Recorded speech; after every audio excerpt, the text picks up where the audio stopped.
Hello friend, ये book Rukmini publication का है और ये क्वेश्चन बैंक आरपीएफ का है। जो 18-19 में जितने शिफ्ट में एग्जाम हुए थे वो सारे इसमें है। तो इसको पहले मैं जीके जी से देखूंगा, बाद में मैथ रीजनिंग देखूंगा। तो पहले डिटेल सॉल्यूशन में जीके जी से देखूंगा, ठीक है। तो चलिए पहला क्वेश्चन निकालता हूँ, ठीक है। हाँ, पहला क्वेश्चन ये हो गया कि गैलियम तत्व का परमाणु क्रमांक कितना है। तो गैलियम तत्व का परमाणु क्रमांक 31 है, ऐसे एक टिक लगा हुआ है। तो इसका डिस्कशन देखेंगे पहले, उसके बाद ही विश्वास होगा, ठीक है। कि गैलियम तत्व का परमाणु क्रमांक 31 है। गैलियम हाथ की गर्मी से आसानी से पिघल जाता है। सेलेनियम का परमाणु क्रमांक 34 है और रुथेनियम का परमाणु क्रमांक 44 है। रोडियम का परमाणु क्रमांक 45 है। गैलियम आर्सेनाइड का उपयोग प्रकाश उत्सर्जन डायोड के निर्माण में किया जाता है, ठीक है। तो ये डिस्कशन बार बार सुनेंगे तो आपको आसानी से याद हो जाएगा। दूसरा देखते हैं। दूसरा क्वेश्चन कह रहा है कि 12वें वित्त आयोग के अध्यक्ष कौन थे, ठीक है। 12वें वित्त आयोग के अध्यक्ष कौन थे, तो ये 12वें वित्त आयोग के अध्यक्ष पूछ रहे हैं। तो 12वें वित्त आयोग के अध्यक्ष अभी के एग्जाम में नहीं पूछेंगे, अभी ज़्यादा अभी चरा 15वें वित्त आयोग, ठीक है। तो 15वें वित्त आयोग के अध्यक्ष थे NKC, ठीक है। तो ये दूसरा क्वेश्चन हो गया। अब तीसरा क्वेश्चन देखते हैं। तीसरा क्वेश्चन कह रहा है अनिश्चयता का सिद्धांत किसके द्वारा प्रतिपादित किया गया था, ठीक है। अनिश्चयता का सिद्धांत किसके द्वारा प्रतिपादित किया गया था। तो डिस्कशन देखेंगे। अनिश्चयता का सिद्धांत बर्नर हाइजेनबर्ग द्वारा प्रतिपादित किया गया था। अनिश्चयता का सिद्धांत बर्नर हाइजेनबर्ग द्वारा प्रतिपादित किया गया। यह एक जर्मन सैद्धांतिक भौतिक विज्ञानी थे। इसने क्वांटम यांत्रिकी में अपने मूलभूत योगदान के लिए जाने जाते हैं। उनके दिए गए अनिश्चयता सिद्धांत का अब क्वांटम यांत्रिकी की एक आधारशिला माना जाता है। तो तीसरा हो गया, क्या आंसर हो जाएगा। अनिश्चयता का सिद्धांत किसने दिया था, बर्नर हाइजेनबर्ग द्वारा प्रतिपादित किया गया था। तो तीसरा देखेंगे, अनिश्चयता का सिद्धांत किसके द्वारा प्रतिपादित किया गया था, बर्नर हाइजेनबर्ग द्वारा। तो इसका आंसर हो जाएगा बर्नर हाइजेनबर्ग द्वारा। तीसरा हो गया, निम्न में से कौन सा यूनेस्को के अंतर्गत शामिल विश्व स्थल नहीं है। निम्न में से कौन सा यूनेस्को के अंतर्गत शामिल विश्व स्थल नहीं है। चौथा देखेंगे, चौथा डिस्कशन बोल रहा है कि विकल्पों में से चार मीनार यूनेस्को के अंतर्गत शामिल विश्व स्थल नहीं है, ठीक है। तो 4 मीनार यूनेस्को के अंतर्गत शामिल विश्व स्थल नहीं है। दिसंबर 2023 के अनुसार यूनेस्को के वर्ल्ड धरोहर में 34 सांस्कृतिक, 7 प्राकृतिक स्थल और 1 मिश्रित स्थल है। यूनेस्को के अंतर्गत शामिल विश्व विरासत स्थल एलिफेंटा की गुफाएं, रानी की बावली, हुमायूं का मकबरा में शामिल है। भारत में मुंबई के गेटवे ऑफ इंडिया से लगभग 12 किलोमीटर दूर स्थित धारापुरी एलिफेंटा का प्राचीन नाम है स्थल है, जो अपनी कलात्मक गुफाओं के कारण प्रसिद्ध है। एलिफेंटा नाम पुर्तगालियों द्वारा यहाँ पर बने पत्थर के हाथी के मूर्तियों के कारण दिया गया है। रानी की बावड़ी भारत के गुजरात राज्य के पाटन में स्थित प्रसिद्ध बावड़ी है। इस चित्र को जुलाई 2018 में RBI द्वारा 100 रुपये के नोट पर चिन्हित किया गया है तथा 22 जून 2014 को इसे यूनेस्को के विश्व विरासत स्थल में शामिल किया गया है। तो चौथा डिस्कशन देखेंगे। तो विकल्पों में से 4 मीनार यूनेस्को के अंतर्गत शामिल है, ठीक है। 4 मीनार यूनेस्को के अंतर्गत शामिल है, ठीक है। तो दिसंबर 2023 के अनुसार यूनेस्को के वर्ल्ड धरोहर में 34 सांस्कृतिक, 7 प्राकृतिक स्थल और 1 मिश्रित स्थल शामिल किया गया है, ठीक है। कब दिसंबर 2023 में यूनेस्को के वर्ल्ड धरोहर में 34 सांस्कृतिक, 7 प्राकृतिक और एक मिश्रित स्थल को शामिल किया गया है। यूनेस्को के अंतर्गत शामिल विश्व विरासत स्थल एलिफेंटा की गुफाएं, समझिए, विश्व विरासत स्थल एलिफेंटा की गुफाएं रानी की बावली, हुमायूं का मकबरा में शामिल है। ठीक है, हुमायूं का मकबरा में शामिल है। ठीक, भारत में मुंबई के गेटवे ऑफ इंडिया से लगभग 12 किलोमीटर दूर स्थित धारापुरी स्थल है, धारापुरी स्थल है, जो अपनी कलात्मक गुफाओं के कारण प्रसिद्ध है, जो अपनी कलात्मक गुफाओं के लिए प्रसिद्ध है। कौन सा? भारत में मुंबई गेटवे ऑफ इंडिया से लगभग 12 किलोमीटर दूर धारापुरी स्थल है, धारापुरी स्थल जो अपनी कलात्मक गुफाओं के लिए प्रसिद्ध है। एलिफेंटा नाम पुर्तगालियों द्वारा यहाँ पर बने पत्थर के हाथी की मूर्तियों के कारण दिया गया है। एलिफेंटा नाम पुर्तगालियों द्वारा यहाँ पर बने पत्थर के हाथी के मूर्तियों के कारण दिया गया है। ठीक है, एलिफेंटा नाम क्यों दिया गया था? तो यहाँ पुर्तगालियों द्वारा यहाँ पर बने पत्थर के हाथी की मूर्तियों के कारण एलिफेंटा नाम दिया गया था। ठीक है, एलिफेंटा किसके नाम द्वारा दिया गया था? पुर्तगालियों के द्वारा दिया गया था। किस लिए? क्योंकि यहाँ पत्थर के हाथी बना हुआ था, पत्थर के हाथी की मूर्तियों बना हुआ था, तो इसलिए एलिफेंटा नाम धर दिया गया। रानी की बावड़ी भारत के गुजरात राज्य के पाटन में स्थित है। प्रसिद्ध बावड़ी से प्रसिद्ध है, सीढ़ीदार कुआं है, मतलब कहने का अर्थ।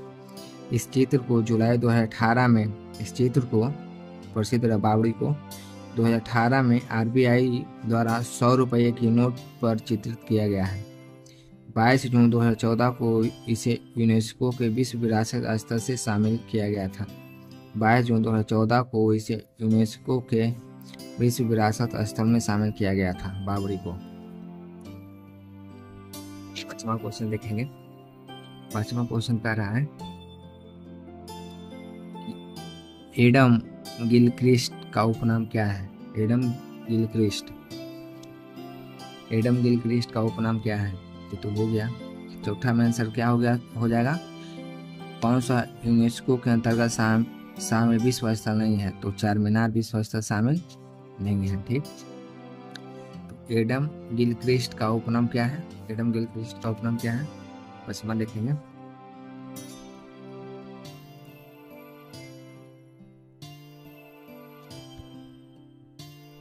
पश्चिमा का देखेंगे। एडम गिलक्रिस्ट का उपनाम चर्ची है। एडम गिलक्रिस्ट का उपनाम क्या है?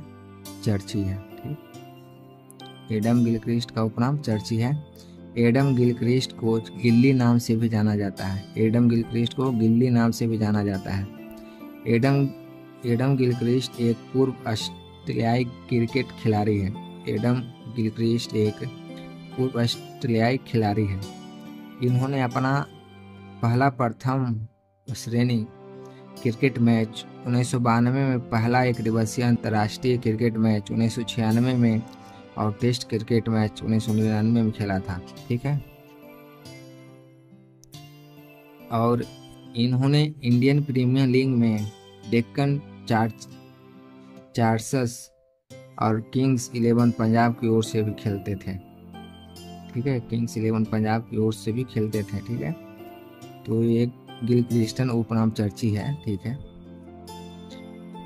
देखिए तो पचवा में क्या था? एडम गिलक्रिस्ट का उपनाम क्या था? चर्ची।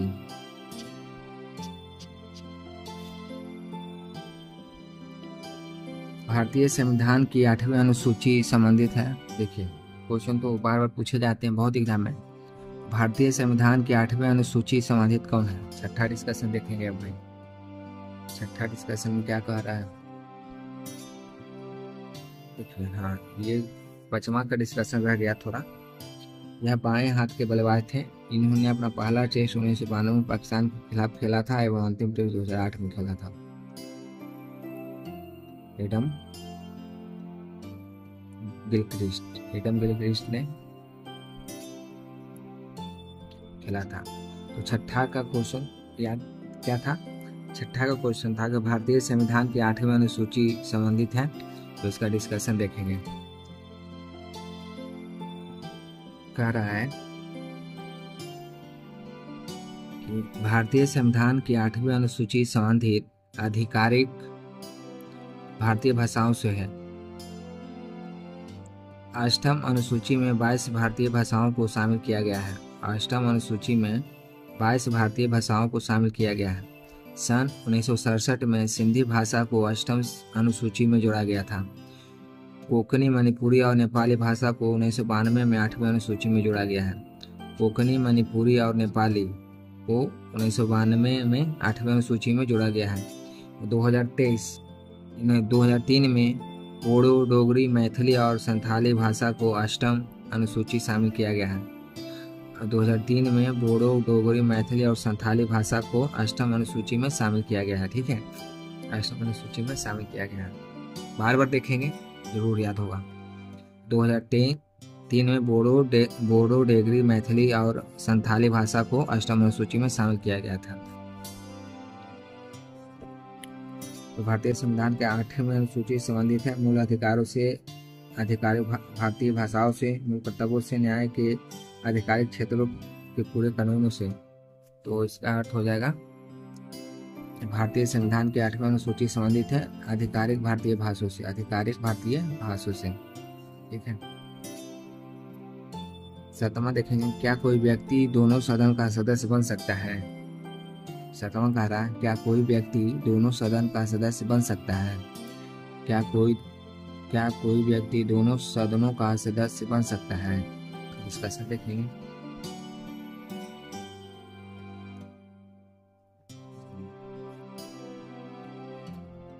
डिस्कशन कह रहा है कोई व्यक्ति दोनों सदनों का सदस्य नहीं बन सकता है। तो कहने का अर्थ हो गया कि कोई भी व्यक्ति दोनों सदनों का सदस्य नहीं बन सकता है, नहीं बन सकता है। यदि दोनों सदन का सदस्य चुना जाता है तो एक सदन की सदस्यता से त्याग पत्र देना होगा। ठीक है, बहुत अच्छा क्वेश्चन है। यदि दोनों सदन का सदस्य चुना जाता है, यदि दोनों सदन का सदस्य चुना जाता है तो एक सदन की सदस्यता से त्याग पत्र देना होगा। वित्तीय आपात अनुच्छेद 360 वित्तीय आपातकाल भारतीय में अब तक लागू नहीं हुआ है। वित्तीय आपात अनुच्छेद 360 वित्तीय आपातकाल भारत में अब तक लागू नहीं हुआ है। ठीक है, वित्तीय आपात अनुच्छेद 360 वित्तीय आपातकाल भारत में अब तक लागू नहीं हुआ है। अनुच्छेद 360 के तहत वित्तीय आपात की घोषणा, अनुच्छेद 360 के तहत वित्तीय आपात की घोषणा राष्ट्रपति द्वारा तब की जाती है जब राष्ट्रपति को पूर्ण रूप से विश्वास हो जाए कि देश में ऐसा आर्थिक संकट बना हुआ है जिसके कारण भारत के वित्तीय अस्थायित्व या साख को खतरा है। तब ये अनुच्छेद के 360 के तहत वित्तीय आपातकाल की घोषणा राष्ट्रपति द्वारा की जाती है। अनुच्छेद 360 के तहत वित्तीय आपात की घोषणा राष्ट्रपति द्वारा तब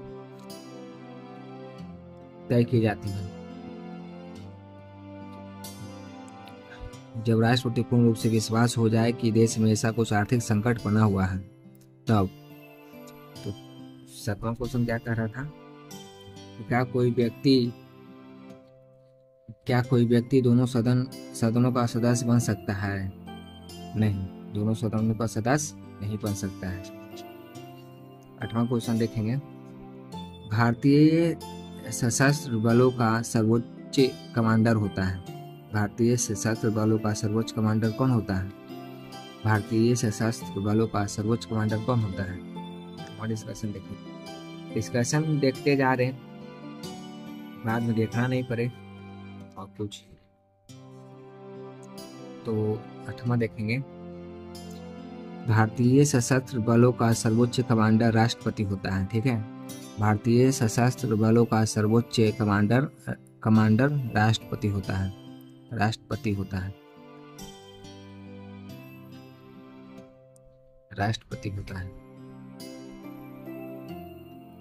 युद्ध या शांति की घोषणा राष्ट्रपति द्वारा किया जाता है।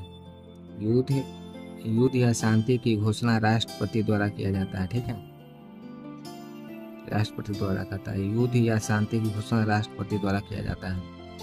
राष्ट्रपति भारत गणराज्य के कार्यपालिका का अध्यक्ष होता है। राष्ट्रपति भारत गणराज्य के कार्यपालिका का अध्यक्ष होता है।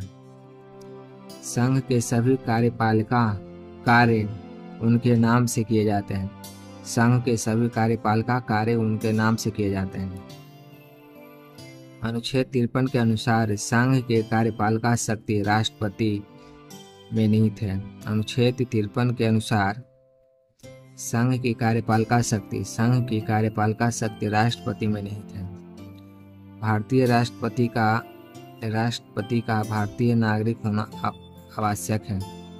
भारतीय राष्ट्रपति का भारतीय नागरिक होना आवश्यक है। भारतीय राष्ट्रपति का भारतीय नागरिक होना आवश्यक है। ठीक है। अनुच्छेद 53 के अनुसार संघ की कार्यपालिका शक्ति राष्ट्रपति से निहित है। प्रथम क्वेश्चन क्या था? भारतीय सशस्त्र बलों का सर्वोच्च कमांडर कौन होता है? तो राष्ट्रपति होता है, भारत के राष्ट्रपति।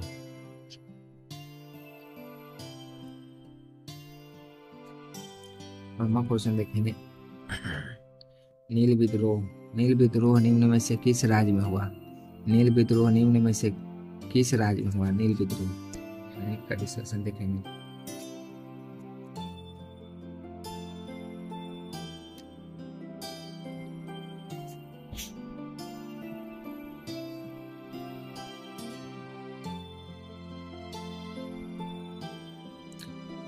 नील विद्रोह पश्चिम बंगाल राज्य में हुआ। नील विद्रोह पश्चिम बंगाल राज्य में हुआ। नील विद्रोह पश्चिम बंगाल राज्य में हुआ। बंगाल के किसानों द्वारा सन 1859-60 में किया गया था। बंगाल के किसानों द्वारा किया गया था। ये सब नील विद्रोह बंगाल के किसानों द्वारा किया गया था। 1859-60 में किया गया था। इस विद्रोह के आरंभ में नदियां जिले के किसानों ने 1859 के फरवरी मार्च में नील का एक भी बीज बोने से मना कर दिया। इस विद्रोह के आरंभ में नदियां जिले के किसानों में 1859 के फरवरी मार्च में नील के विद्रोह एक भी कोई बीज बोने से मना कर दिया। नील दर्पण नाटक दीनबंधु मित्र द्वारा नील किसानों की दुर्दशा पर लिखी गई। नील दर्पण जो अथी है तो उस नाटक जो दीनबंधु मित्र द्वारा नील किसानों के दुर्दशा पर लिखी गई है। दीनबंधु मित्र द्वारा लिखा गया है नील दर्पण। सन 1860 तक बंगाल में नील की खेती लगभग ठप पड़ गई। सन 1860 तक बंगाल में नील की खेती लगभग ठप पड़ गई। सन 1860 में सीटनेकर की अध्यक्षता में नील आयोग गठित किया गया। 1860 में सीटनेकर की अध्यक्षता में नील आयोग का गठित किया गया। ठीक है, तो देखिए क्वेश्चन क्या कह रहा है। नील विद्रोह निम्न से किस राज्य में हुआ? नील विद्रोह निम्न में से किस राज्य में हुआ? तो नील विद्रोह पश्चिम बंगाल में हुआ। ठीक है, पश्चिम बंगाल में हुआ था। सूर्य और मंगल ग्रह के बीच की दूरी कितनी है? सूर्य और मंगल ग्रह के बीच की दूरी कितनी है? 10वां क्वेश्चन है। सूर्य और मंगल ग्रह के बीच की दूरी कितनी है? 10वां देखेंगे डिस्कशन।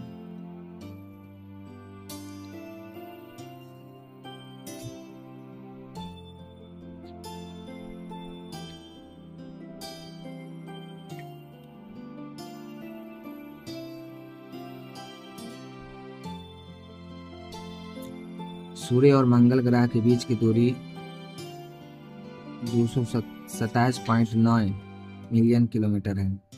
सूर्य और मंगल ग्रह के बीच की दूरी 227.9 मिलियन किलोमीटर है।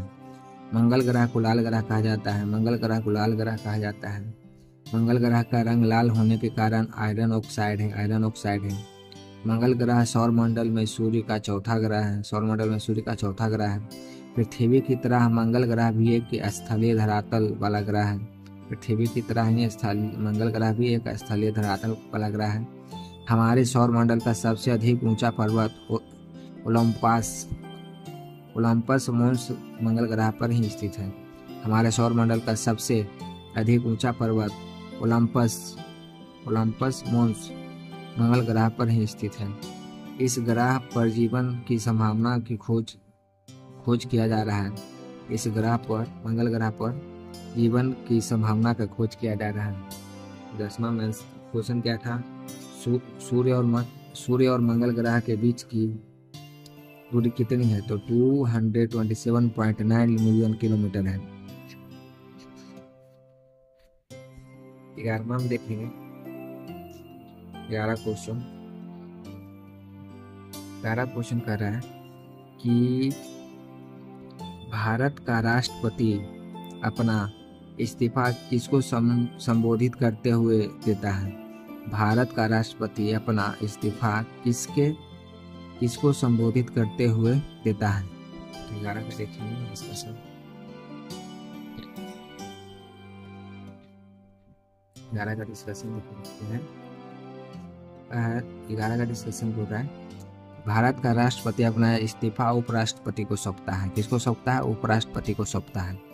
भारत के उपराष्ट्रपति भी अपना त्यागपत्र राष्ट्रपति को देता है। भारत के उपराष्ट्रपति भी अपना त्यागपत्र उपराष्ट्रपति को देता है। भारत का उपराष्ट्रपति भी अपना त्यागपत्र राष्ट्रपति को देता है। ठीक है। भारत का राष्ट्रपति अपना इस्तीफा किसको देता है? उपराष्ट्रपति को सौंपता है। ठीक है। और भारत के उपराष्ट्रपति भी अपना त्यागपत्र किसे देता है? राष्ट्रपति को देता है। भारत में राष्ट्रपति के बाद उपराष्ट्रपति का पद कार्यकारिणी में दूसरा सबसे बड़ा पद है। भारत में राष्ट्रपति के बाद उपराष्ट्रपति का पद कार्यकारिणी में दूसरा सबसे बड़ा पद है।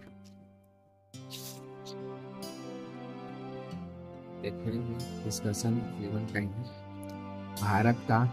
भारत का उपराष्ट्रपति राज्यसभा के सभापति के तौर पर विधायी कार्यों में भी हिस्सा लेता है।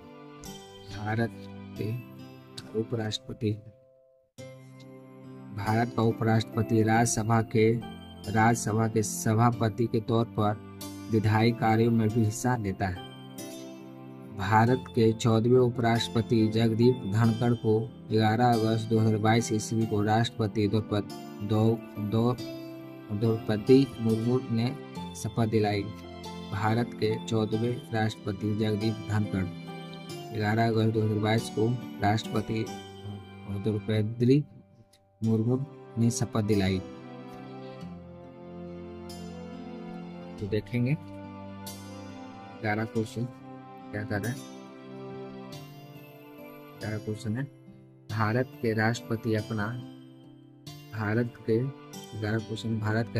अपना इस्तीफा किसको संबोधित करते हैं? तो भारत के प्रधानमंत्री, भारत के उप मुख्य न्यायाधीश, लोकसभा अध्यक्ष, भारत के उपराष्ट्रपति को सौंपते हैं। इसका आंसर हो जाएगा उपराष्ट्रपति। इथोपिया की राजधानी कहाँ है? सब तो अच्छा क्वेश्चन है। डिस्कशन के साथ जाएंगे ना हम सब। देखिए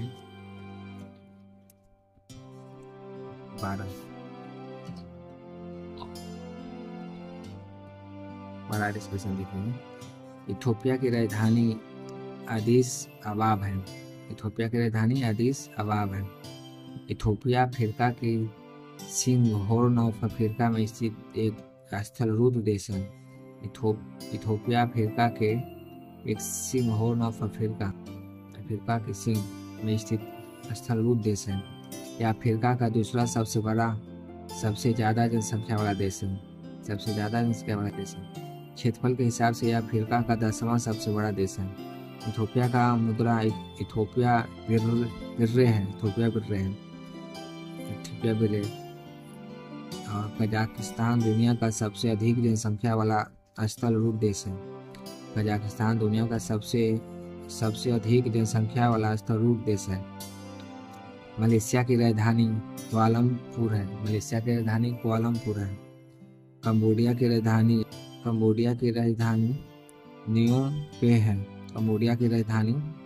नियोम पे है। मलेशिया की राजधानी कुआलालंपुर है। पूछा जा सकता है आक्रा घाना की राजधानी घा, घाना की राजधानी है? मलेशिया की राजधानी कुआलालंपुर, कंबोडिया की राजधानी निहोम पे। तो इथोपिया की राजधानी पूछा गया था 12 नंबर क्वेश्चन में, पूछा गया इथोपिया की राजधानी।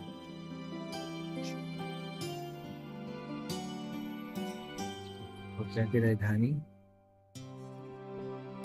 कहाँ है? अदीस अबाब है। इथोपिया की राजधानी अदीस अबाब।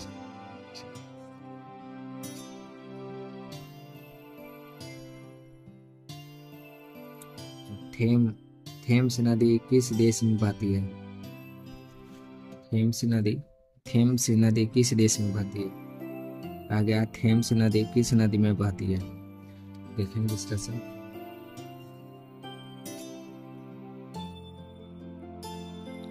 थेम्स नदी इंग्लैंड देश में बहती है। थेम्स नदी इंग्लैंड देश में बहती है। थेम्स नदी इंग्लिश चैनल में जाकर गिरती है। थेम्स कहाँ गिरती है? इंग्लिश चैनल में जाकर गिरती है। थेम्स शब्द क्वाल्टेक भाषा के तत्सम शब्द से बना है जिसका अर्थ काला या अंधकारमय होता है। थेम्स शब्द कलिटक भाषा के तत्सम शब्द से बना है जिसका अर्थ काला या अंधकारमय होता है। इंग्लैंड ग्रेट ब्रिटेन नामक टापू के दक्षिण भाग में स्थित देश है। इंग्लैंड के अलावा स्कॉटलैंड, वेल्स और उत्तरी आयरलैंड भी यूनाइटेड किंगडम में शामिल है। इंग्लैंड के अलावा स्कॉटलैंड, वेल्स और उत्तरी आयरलैंड भी यूनाइटेड किंगडम में शामिल है। यह विश्व के सबसे संपन्न तथा शक्तिशाली देशों में से एक है। यह विश्व के सबसे संपन्न तथा शक्तिशाली देशों में से एक है। ठीक है। थेम्स नदी तट पर लंदन नगर अवस्थित है। थेम्स नदी के तट पर लंदन नगर अवस्थित है। तो इसका क्वेश्चन क्या कह रहा था? थेम्स नदी किस देश में बहती है? तो थेम्स नदी किस देश में बहती है? इटली में, चीन में, फ्रांस में, इंग्लैंड में? तो इंग्लैंड में हमके हिसाब से बहती है इंग्लैंड में। 13 में आंसर था थेम्स नदी इंग्लैंड में बहती है इंग्लैंड में। थेम्स नदी कहाँ बहती है? इंग्लैंड में। थेम्स नदी किस देश में बहती है? इंग्लैंड में।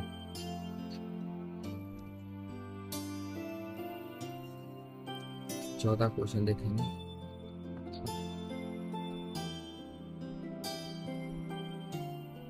चौथा क्वेश्चन बता रहा है कि निम्न में से कौन सा खिलाड़ी टेबल टेनिस से संबंधित नहीं है?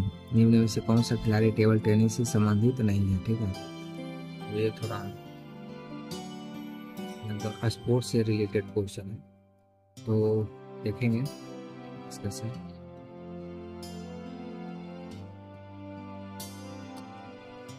चौथा का डिस्कशन बोलता है मैग्नस कार्लसन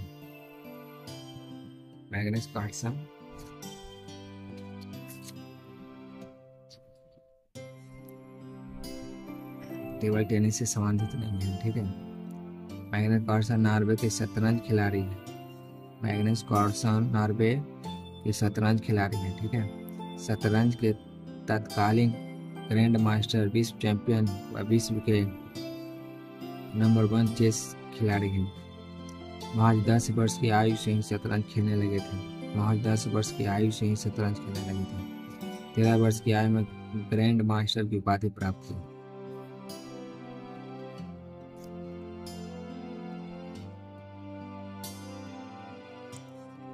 तो क्या हो जाएगा? मैग्नस कार्लसन नहीं है, ये शतरंज के खिलाड़ी है। 15 देखेंगे, 15 क्वेश्चन देखेंगे और 14 में हो जाएगा ये। 15 देखेंगे। 15 क्वेश्चन बोल रहा है कि पुस्तक a century is not enough. A century is not enough किसने लिखी है? A century is not enough किसने लिखी है? इसमें सब देखेंगे। 15 का डिस्कशन देखेंगे। 15 का डिस्कशन कहता है पुस्तक ए सेंचुरी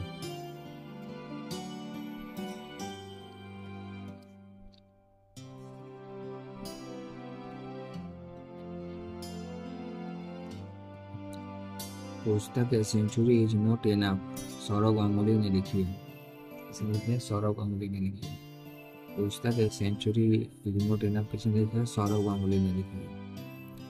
सौरभ चंडीदास गांगुली दादा नाम से भी जाने जाते हैं। सौरभ चंडीदास गांगुली दादा नाम से भी जाने जाते हैं। डॉन ब्रैडमैन जो क्रिकेट के महानतम खिलाड़ी माना जाता है। डॉन ब्रैडमैन जो क्रिकेट के महानतम खिलाड़ी माना जाता है। सचिन तेंदुलकर की आत्मकथा प्लेइंग इट माई वे। सचिन तेंदुलकर की आत्मकथा playing it my way. Question कहीं ना कहीं पूछ सकता है। सचिन तेंदुलकर की आत्मकथा प्लेइंग इट माई वे। ठीक है, 16 देखेंगे। 15 क्वेश्चन क्या था?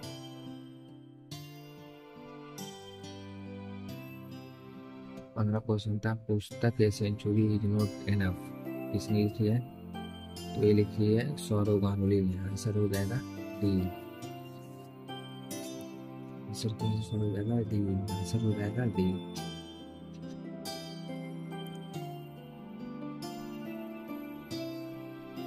16 क्वेश्चन देखेंगे। पश्च पीयूष ग्रंथि क्या स्रावित करती है? पश्च पीयूष ग्रंथि क्या स्रावित करती है? 16 में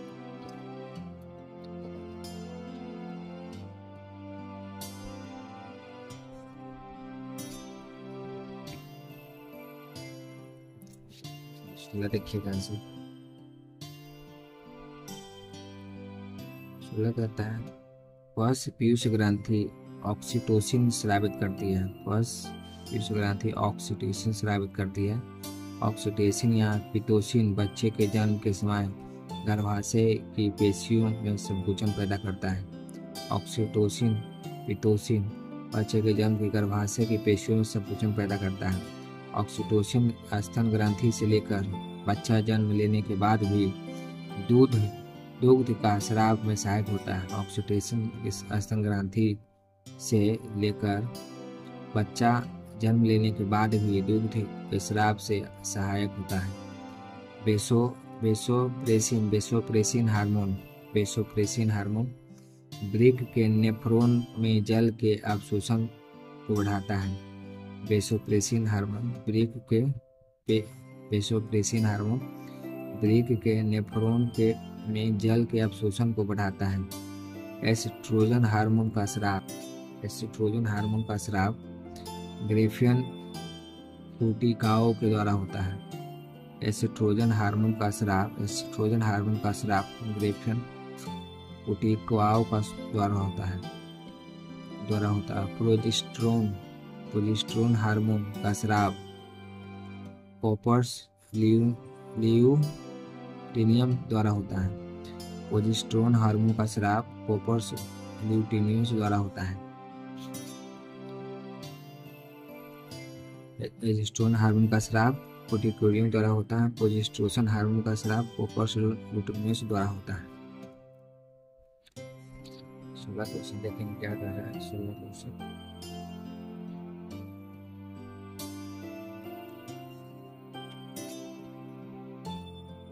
पीयूष ग्रंथि का स्रावित करती है प्रोजेस्टेरोन, एस्ट्रोजन, मेलाटोनिन, ऑक्सीटोसिन। 16 का क्या डिस्कशन था? 16 का पीयूष ग्रंथि ऑक्सीटोसिन 16 का डी हो जाए सब डी। ऑक्सीटोसिन स्रावित करती है।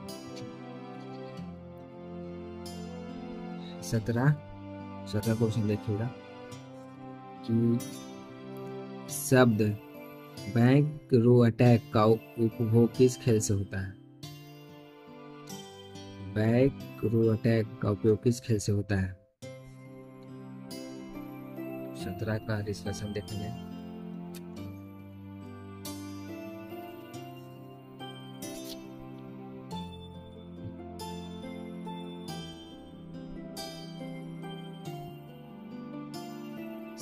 का डिस्कशन है बैकरो-अटैक का उपयोग वॉलीबॉल खेल से होता है। बैकरो-अटैक किससे होता है? वॉलीबॉल खेल से होता है। ठीक है, वॉलीबॉल में बैकरो-अटैक निम्न नियम है। ठीक है, तो यदि खिलाड़ी पिछड़ी पंक्ति में है तो उन्हें आगे की पंक्ति से गेंद पर अटैक करने की अनुमति नहीं है। यदि खिलाड़ी पिछली पंक्ति में है तो उन्हें आगे की पंक्ति में से गेंद अटैक करने की अनुमति नहीं है।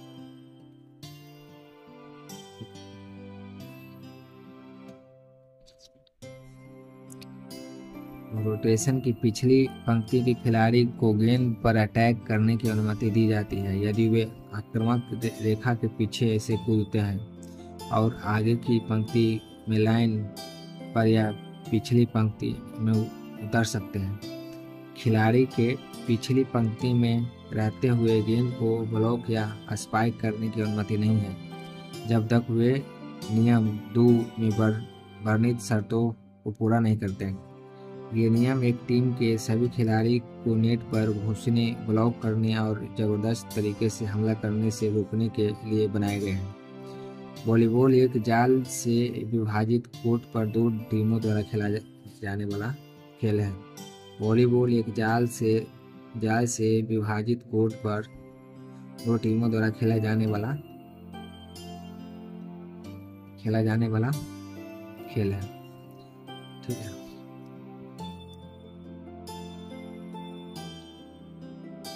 क्वेश्चन था 17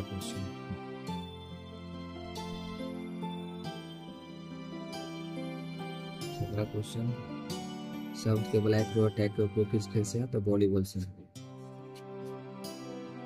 पंक्तियों में एपिडर्मस में पाए जाने वाले संरचनाएं हैं जो बाष्पोत्सर्जन और गैसीय अंतरण की प्रक्रिया में नियंत्रित करती है। 18 में हो गया क्या? 18 का डिस्कशन।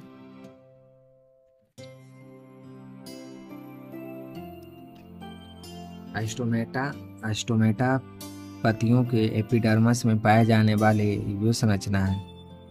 एस्टोमेटा पत्तियों के एपिडर्मस में पाए जाने वाले वे संरचनाएं हैं जो बाष्पोत्सर्जन और गैसीय अंतर्मन की प्रक्रिया में नियंत्रित करती है। पौधे में उपस्थित जल का पौधा के वायवीय भागों के ग्रंथों द्वारा वाष्प के रूप में उड़ने की प्रक्रिया को बाष्पोत्सर्जन कहते हैं। बाष्पोत्सर्जन की क्रिया प्रोटोप्लाज्म द्वारा संपादित होता है। बाष्पोत्सर्जन की क्रिया प्रोटोप्लाज्म द्वारा संपादित होता है। बाष्पोत्सर्जन 3 प्रकार के होते हैं। ठीक है, पहला हो जाएगा रंध्री बाष्पोत्सर्जन, उपचर्मी बाष्पोत्सर्जन, बातरंध्री बाष्पोत्सर्जन। यह रंध्र के द्वारा होता है, ये उपचर्म के द्वारा होता है, ये बातरंध्री के द्वारा होता है।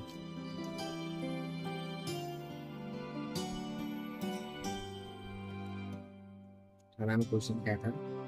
पंक्तियों के एपिडर्मस पाए जाने वाले संरचनाएं द्वारा बाष्पोत्सर्जन और गैसीय अंतर्मन की प्रक्रिया को नियंत्रित करता है। 88 है बिली एस्टोमेटा, क्रोमेटिन एस्टोमेटा। 18 में क्या हो जाएगा? 18 का डिस्कशन क्या था? एस्टोमेटा हो जाएगा, एस्टोमेटा। इसका आंसर था एस्टोमेटा।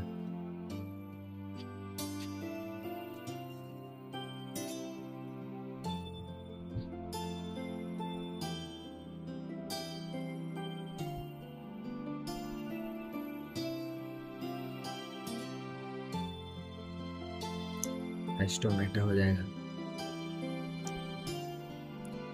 20 में देखेंगे, सामान्य तौर पर लोकसभा के सदस्य का कार्यकाल 5 वर्षों का होता है, लेकिन इससे पहले भी खत्म किया जा सकता है। सामान्य तौर पर लोकसभा के सदस्य का कार्यकाल 5 वर्षों का होता है, लेकिन इससे पहले भी खत्म किया जा सकता है। 20 क्वेश्चन है, डिस्कशन देखेंगे। इसका डिस्कशन हो गया। सामान्य तौर पर लोकसभा के सदस्यों का कार्यकाल 5 वर्षों का होता है। राष्ट्रपति के द्वारा इसे पहले भी खत्म किया जा सकता है। ठीक है, सामान्य तौर पर लोकसभा के सदस्यों का कार्यकाल 5 वर्षों का होता है। राष्ट्रपति के द्वारा इसे पहले भी खत्म किया जा सकता है। और डिस्कशन देखिएगा। लोकसभा के बहुमत प्राप्त प्रधानमंत्री की सिफारिश पर समय से पूर्व भी राष्ट्रपति भंग कर सकते हैं। लोकसभा के बहुमत प्राप्त प्रधानमंत्री की सिफारिश पर समय से पूर्व भी राष्ट्रपति भंग कर सकते हैं। लोकसभा का कार्यकाल आपातकाल में एक बार में 1 वर्ष के लिए बढ़ सकते हैं। लोकसभा का कार्यकाल आपातकाल में एक बार में 1 वर्ष के लिए बढ़ सकते हैं, आगे भी बढ़ाया जा सकता है। ठीक है।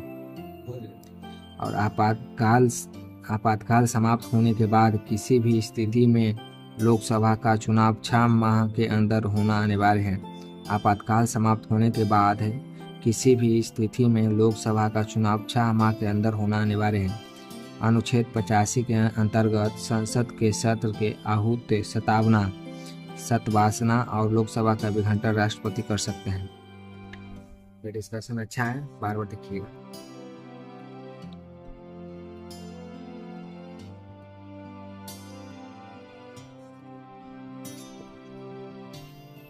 समय तक लोकसभा के सदस्य का 5 वर्ष का होता है, लेकिन इसके पहले खत्म किया जा सकता है उपराष्ट्रपति के द्वारा, राष्ट्रपति के द्वारा, प्रधानमंत्री के द्वारा।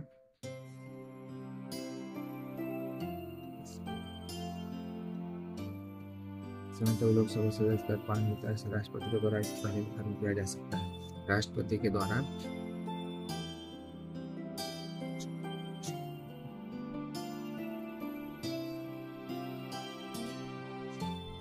राष्ट्रपति के द्वारा इससे पहले खत्म किया जा सकता है।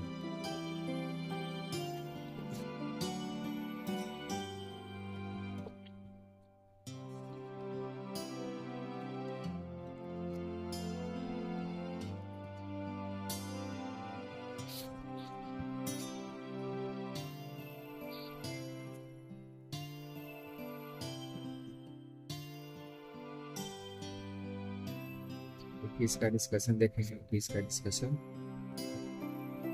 देखेंगे पहले। इसका पहले क्वेश्चन देखेंगे।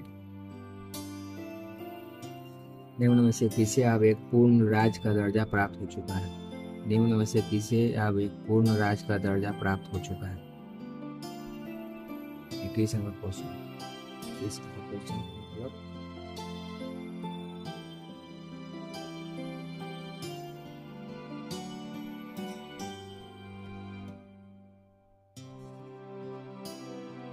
इसका डिस्कशन।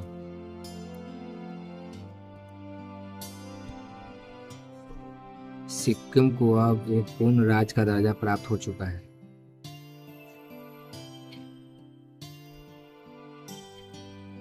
सिक्किम का पूर्ण राज्य का दर्जा प्राप्त हो चुका है।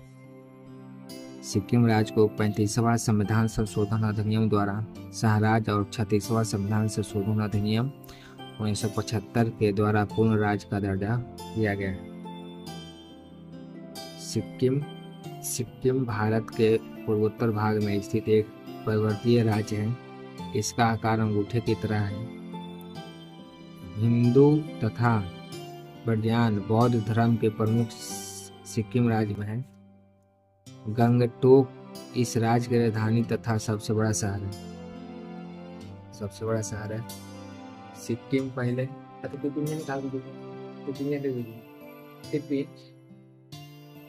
अंदर है।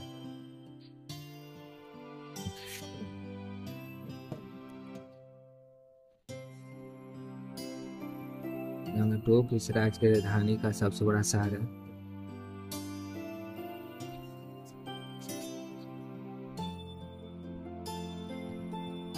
सिक्किम पांड्यन थोडुक नामगलियन राज्य द्वारा शासित एवं स्वतंत्र राज्य था। सिक्किम राज्य में स्थित कंचनजंगा दुनिया की तीसरी सबसे ऊंची चोटी है। सिक्किम राज्य में स्थित कंचनजंगा दुनिया की तीसरी सबसे ऊंची चोटी है। कंचनजंगा दुनिया की तीसरी सबसे ऊंची चोटी है। देखिए क्वेश्चन क्या कह रहा है। 21 नंबर। निम्न में से अब पूर्ण राज्य का दर्जा किसे प्राप्त हो चुका है? तो सिक्किम को पूर्ण राज्य का दर्जा प्राप्त हो चुका है। आधुनिक जीवाणु विज्ञान के जनक कौन है? आधुनिक जीवाणु विज्ञान के जनक कौन है? डिस्कशन के साथ देखेंगे ना। आंसर तो पता होगा, हमें भी पता है और आपको भी पता है। तो देखेंगे क्वेश्चन क्या था। क्वेश्चन था आधुनिक जीवाणु विज्ञान के जनक कौन है? आधुनिक जीवाणु विज्ञान के जनक कौन है? ठीक है, आधुनिक जीवाणु विज्ञान के जनक रॉबर्ट कोच है। आधुनिक जीवाणु विज्ञान के जनक रॉबर्ट कोच है। वनस्पति विज्ञान के जनक थियोफ्रेस्टस। आनुवांशिक के जनक जे मेंडल। चिकित्सा के जनक हिप्पोक्रेटस। रक्त समूह के जनक जेल एंड स्टेनर। रक्त परिसंचरण के जनक विलियम्स हार्वे। रक्त परिसंचरण के जनक विलियम्स हार्वे। रक्त समूह के जनक के लैंडस्टेनर। चिकित्सा के जनक हिप्पोक्रेटस। आनुवांशिक के जनक जे मेंडल। वनस्पति विज्ञान के जनक थियोफ्रेस्टस। इसका डिस्कशन क्या होगा? आधुनिक जीवाणु विज्ञान किसे है? वो है रॉबर्ट कोच।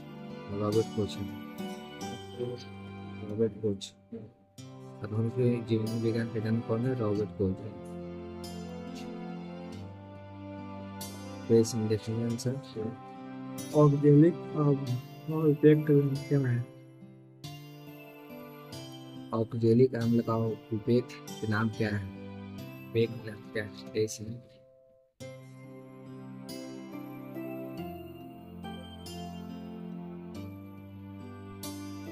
ऑक्जेलिक अम्ल का उपेक नाम इथेन डोइक अम्ल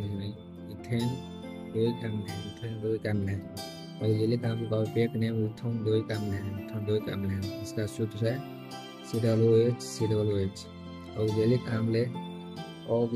अम्ल टमाटर में पाया जाता है। ऑक्जेलिक अम्ल का उपेक नाम क्या है? इथेन डोइक है। ऑक्जेलिक अम्ल टमाटर में पाया जाता है। मिथेनोइक अम्ल चींटी के डंक में पाया जाता है। एडीपिक अम्ल का उपेक नाम हेक्सेनोडोइक है। एपिडिक अम्ल का उपेक नाम हेक्सेडोनिक अम्ल है। ब्यूटायरिक अम्ल का उपेक नाम है ब्यूटोनोइक अम्ल। एसिटिक अम्ल का उपेक नाम है इथेनोइक अम्ल। एसिटिक अम्ल का उपेक नाम क्या है? इथेनोइक अम्ल।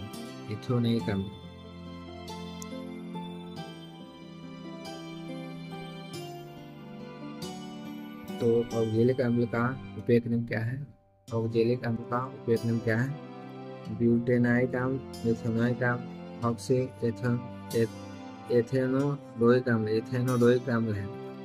तो इसमें ऑक्जेलिक अम्ल का क्या है? एथेनोडोइक अम्ल है।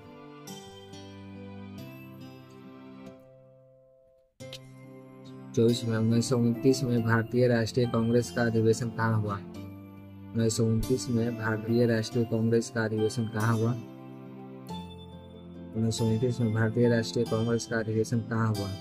1929 में भारतीय राष्ट्रीय कांग्रेस का अधिवेशन कहाँ हुआ? डिस्कशन के साथ 1929 में भारतीय राष्ट्रीय कांग्रेस का अधिवेशन लाहौर में हुआ था। 1929 में भारतीय राष्ट्रीय कांग्रेस का अधिवेशन लाहौर में हुआ था। 1929 में भारतीय राष्ट्रीय कांग्रेस का अधिवेशन लाहौर में हुआ था। 1929 के लाहौर कांग्रेस अधिवेशन पंडित जवाहरलाल नेहरू की अध्यक्षता में हुआ था। 1929 में लाहौर कांग्रेस अधिवेशन पंडित जवाहरलाल नेहरू की अध्यक्षता में हुआ था। इस लाहौर कांग्रेस अधिवेशन में पूर्ण स्वराज का प्रस्ताव पारित किया गया था। इस अधिवेशन में यह निर्णय लिया गया कि प्रत्येक 26 जनवरी को स्वाधीनता दिवस मनाएंगे। इस अधिवेशन में यह निर्णय लिया गया कि प्रत्येक 26 जनवरी को स्वाधीनता दिवस मनाएंगे। संपूर्ण देश में 26 जनवरी 1930 को सर्वप्रथम स्वतंत्रता मनाया गया। संपूर्ण देश में 26 जनवरी 1930 को सर्वप्रथम स्वतंत्रता दिवस मनाया गया। पंडित जवाहरलाल नेहरू की अध्यक्षता में लाहौर को रावी नदी तट पर स्वाधीनता का झंडा फहराया गया था।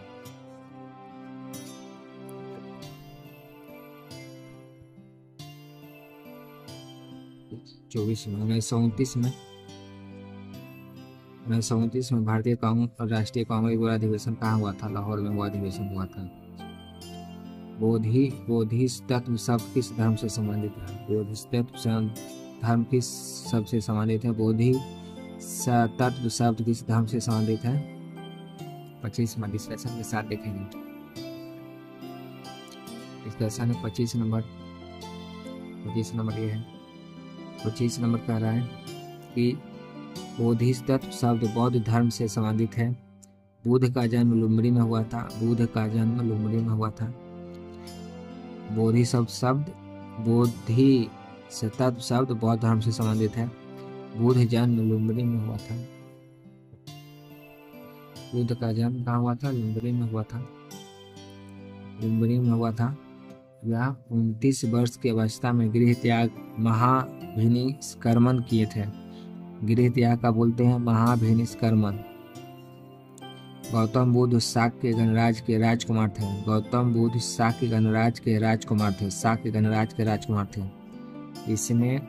इसमें सर्वप्रथम उपदेश सारनाथ में दिए थे। सारनाथ में दिए थे। ज्ञान की प्राप्ति बोध गया में हुआ था। बुद्ध बौद्ध धर्म के संस्थापक थे। बुद्ध हैं जो बौद्ध धर्म के संस्थापक थे। बुद्ध की पत्नी का नाम यशोधरा था। बुद्ध का वास्तविक नाम सिद्धार्थ था। ठीक है, तो देखिएगा 25 का शब्द बोधिसत्व शब्द का किस धर्म से संबंधित था? तो बौद्ध धर्म से संबंधित थे। 25 तक क्वेश्चन करा दिए। 25 क्वेश्चन और है। ठीक है, इस क्वेश्चन में चलते हैं।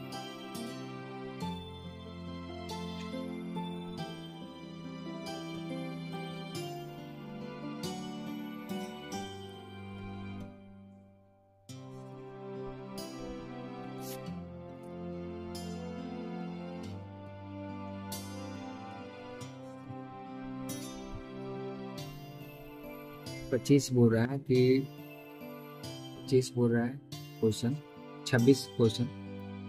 टोंगा की खाई ट्रेंच किस महासागर में स्थित है? टोंगा की खाई किस महासागर में स्थित है? तो 26 में लिखेंगे इस क्वेश्चन के साथ।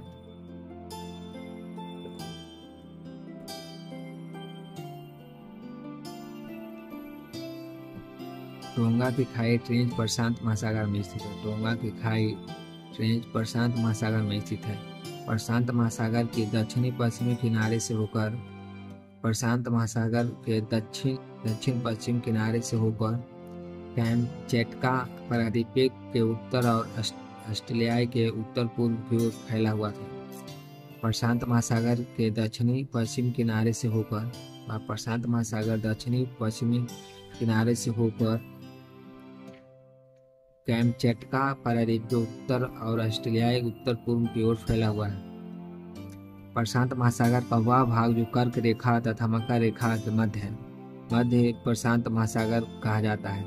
प्रशांत महासागर वह भाग जो कर्क रेखा एवं मकर रेखा के बीच में है, यह मध्य प्रशांत महासागर कहा जाता है।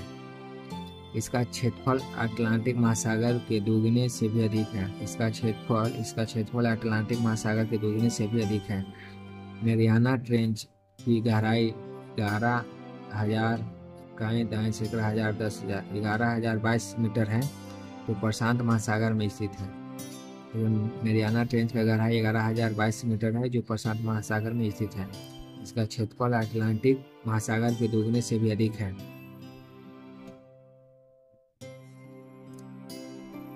26 देखेंगे। 26 क्वेश्चन क्या है? टेंगा की खाई किस महासागरों में स्थित है? तो टेंगा की खाई प्रशांत महासागर में स्थित है। एसिटिक अम्ल CH3COOH का रासायनिक नियतांक कितना है?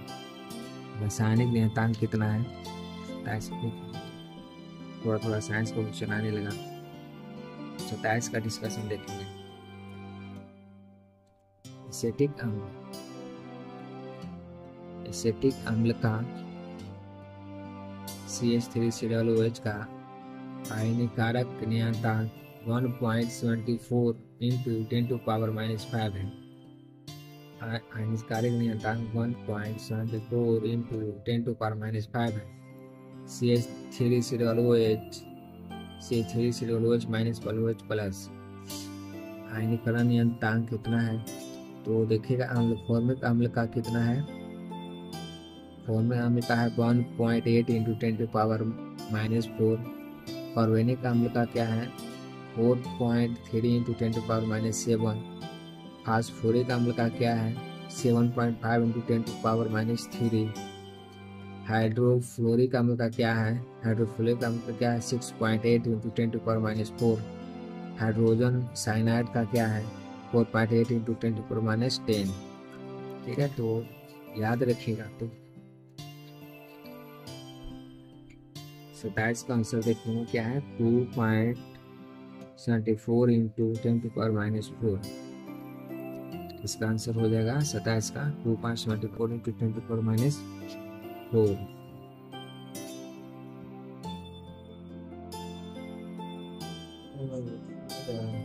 यानी 1.74 है राइट।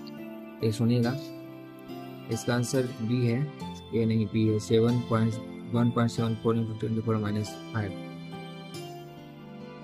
28 का देखिएगा, 28 क्वेश्चन क्या बोल रहा है।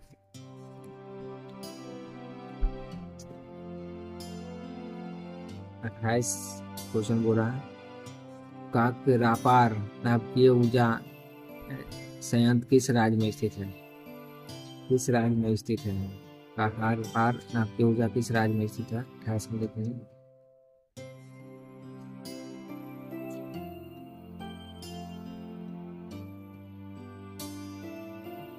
का डिस्कशन देखिए। 28 का डिस्कशन है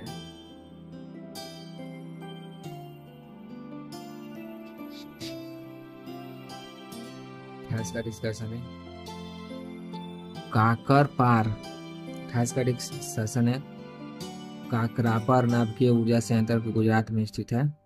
गुजरात में स्थित है। काकरापार परमाणु ऊर्जा संयंत्र भारत का एक परमाणु ऊर्जा संयंत्र है जो गुजरात के त्यागनगर में समीप स्थित है। गुजरात में स्थित है। यहाँ पर 440 मेगावाट क्षमता के 2 परमाणु रिएक्टर कार्यरत है जो दावित भारी जल से रिएक्टर है। भारत का प्रथम परमाणु संयंत्र गृह तारापुर में है। भारत का प्रथम परमाणु संयंत्र गृह तारापुर में है। भारत में परमाणु कार्यक्रम का जनक डॉक्टर होमी जहांगीर भाभा थे। परमाणु ऊर्जा आयोग की स्थापना 1948 में और परमाणु ऊर्जा विभाग की स्थापना 1954 में किया गया था। परमाणु ऊर्जा आयोग की स्थापना 1948 में और परमाणु ऊर्जा विभाग की स्थापना 1954 में किया गया था। 1954 में परमाणु ऊर्जा आयोग की स्थापना 1948 में और परमाणु ऊर्जा विभाग की स्थापना 1954 में किया गया था।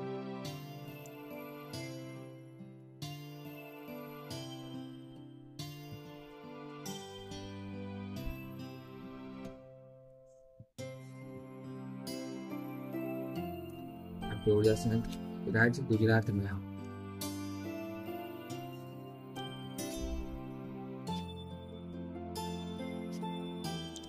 संवेग ज्ञात करने का सूत्र। संवेग ज्ञात करने का सूत्र। संवेग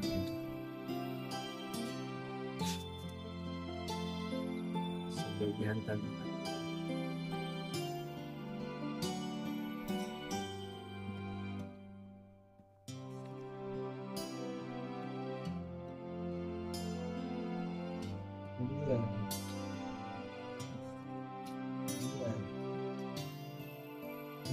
बीस क्वेश्चन और है। संवेग ज्ञात करने का सूत्र इंटू वेग है। तो देखिएगा संवेग का डिनोट करते हैं पी से। इक्वल टू द्रव्यमान m इंटू वेग। बल द्रव्यमान इंटू त्वरण। तो कार्य बल इंटू विस्थापन।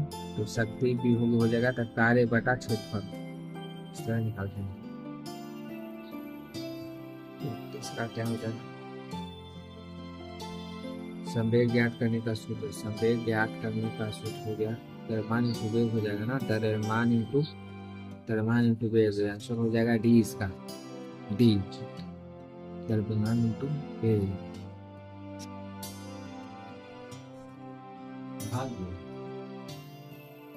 नहा लिए?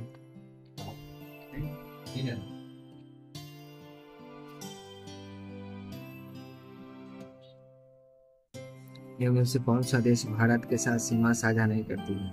निम्न से कौन सा देश भारत के साथ सीमा साझा नहीं करती है? इसमें डिस्कशन देखते हैं।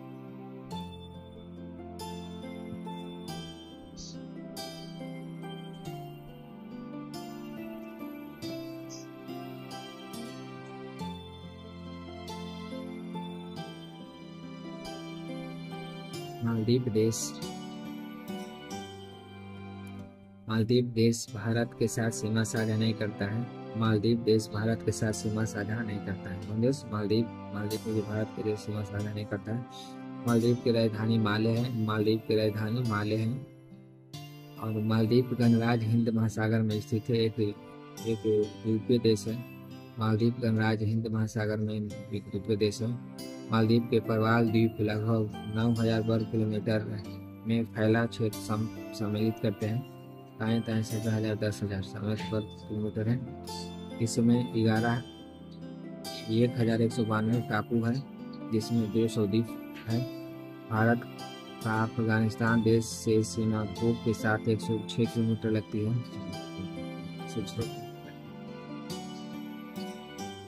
मालदीव देश भारत के साथ सीमा साझा नहीं करती है।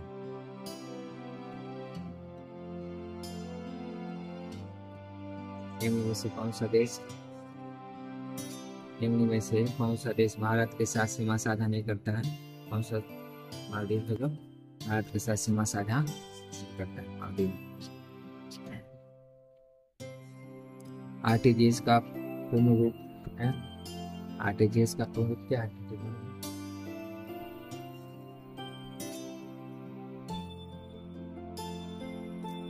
आरटीजीएस का पूर्ण रूप रियल टाइम ग्रास सेटलमेंट है। आरटीजीएस का पूर्ण रूप में रियल टाइम ग्रास सेटलमेंट है। ठीक है, तो आरटीजीएस, एनईएफटी, निफ्टी, आईएमपीएस आदि ऑनलाइन पैसा ट्रांसफर करने की महत्वपूर्ण साधन है।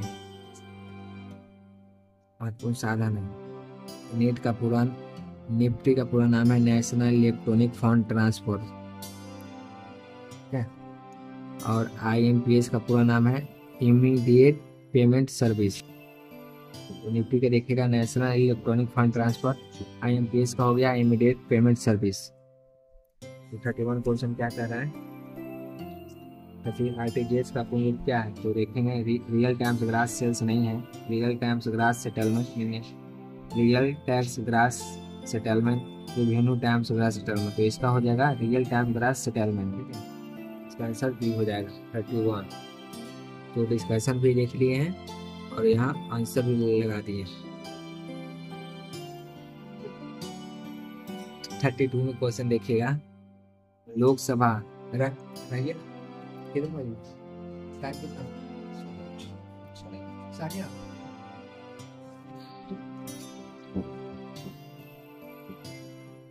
लोकसभा के नियम में से किस राज्य के 31 क्वेश्चन देखिएगा। लोकसभा में निम्न में से किस राज्य में प्रतिनिधियों की संख्या सर्वाधिक? तो लोकसभा के निम्न में से किस राज्य के प्रतिनिधियों की संख्या सर्वाधिक है? 32 क्वेश्चन होगा। लोकसभा के उत्तर प्रदेश राज्य के प्रतिनिधियों की संख्या सर्वाधिक 32 का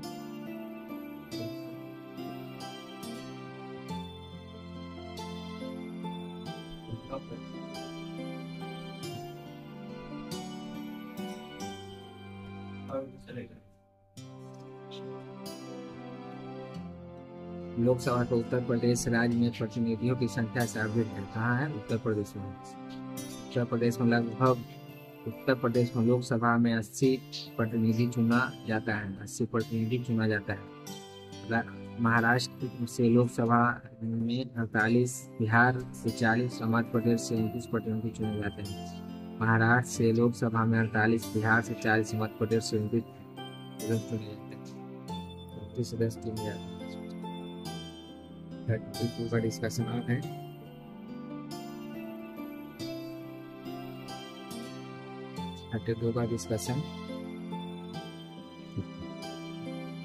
भारतीय संविधान के अनुच्छेद अनुच्छेद 80 के अंतर्गत लोकसभा का गठन किया जाता है। भारतीय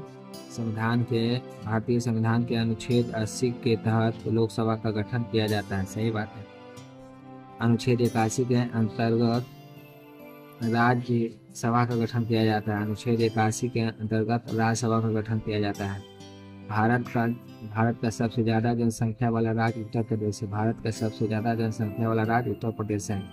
उत्तर प्रदेश का प्रथम मुख्यमंत्री गोविंद वल्लभ पंत थे। उत्तर प्रदेश के प्रथम मुख्यमंत्री कौन थे? गोविंद वल्लभ पंत थे। गोविंद वल्लभ पंत। 33 में देखो, 32 में देखो, लोकसभा के लिए 1930 राज्य प्रतिनिधियों की संख्या सापेक्ष है, तो उत्तर प्रदेश का प्रतिनिधियों की संख्या उत्तर प्रदेश से हो जाएगा 32 का उत्तर प्रदेश। पुस्तक the archaeology of ancient Indian cities किसने लिखी है? पुस्तक the archaeology of ancient Indian cities किसने लिखी है?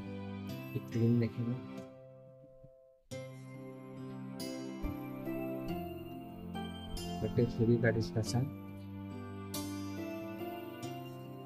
द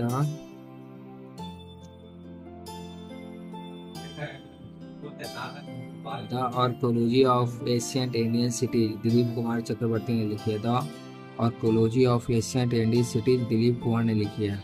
किसने लिखी है? दिलीप कुमार ने। The archaeology of Asian Indian cities Dilip Kumar ने लिखी है। दिलीप कुमार चक्रवर्ती एक भारतीय पुरातात्विक कैम्ब्रिज विश्वविद्यालय में दक्षिण एशियाई पुरातत्व के प्रोफेसर एमेरिटस, कैम्ब्रिज विश्वविद्यालय के McDonald's institute for archaeological research में एक वरिष्ठ फेलो हैं। भारत में लोहा के प्रयोग के बारे में इनका शोध महत्वपूर्ण है। भारत में लोहा के प्रयोग में शोध बहुत महत्वपूर्ण है। डी.के. चक्रवर्ती ने भारत में प्रथम लोहा का प्रयोग 1950 बीसी में आसपास में किया था। डी.के. चक्रवर्ती ने भारत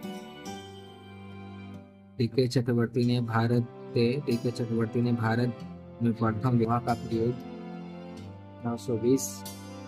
950 बीसी के आसपास माना गया। भारत में अंतर जिखेड़ा बटेश्वर आदि स्थानों से लोहा का प्रमाण मिला है। भारत के अंतर जिखेड़ा बटेश्वर आदि स्थानों से लोहा प्रमाण मिला है। डी.के. चक्रवर्ती ने भारत में प्रथम लोहा का प्रयोग 950 बीसी के आसपास माना गया है। भारत में लोहा के प्रयोग के बारे में इनका शोध बहुत महत्वपूर्ण है।